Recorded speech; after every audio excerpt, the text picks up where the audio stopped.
Everyone admires go-to players and looks to them when the heat is on. Not only the leaders, but also their followers and peers. When I think of go-to players, I think of people who always produce. Today, I want to give you 5 thoughts on being a successful go-to player. And the first one is this: go-to players produce when the pressure is on. You know, there are many different kinds of people in the workplace, and you can measure them according to really what they do for the organization. The go-to players are the people who, well, they find a way to make things happen no matter what. They don't have to be in really familiar surroundings. They don't have to be in their comfort zones. The circumstances don't have to be fair or even favorable. The pressure doesn't hinder them either. In fact, if anything, the more pressure there is, the better they like it. They always produce when the heat is on. Number 2, go-to players produce when the momentum is low. Organizations, they have only 3 kinds of people when it comes to really momentum. There are momentum breakers, people who sabotage the leader or really organization and actually sap momentum as a result.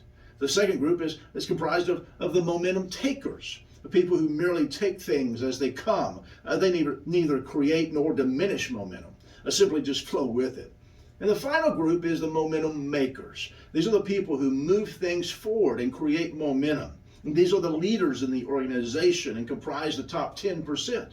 These momentum makers make progress. They overcome obstacles. They help move others along. They actually create energy in the organization when the rest of the team is feeling tired or really discouraged. The third thought is this: go-to players produce when the load is heavy.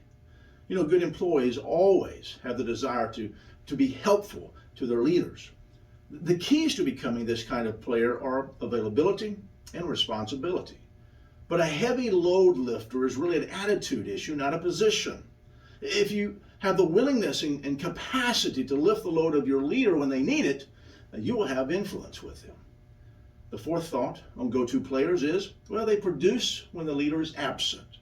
The greatest opportunity for a leader in the middle of the organization is to distinguish him or herself in when the leader is absent.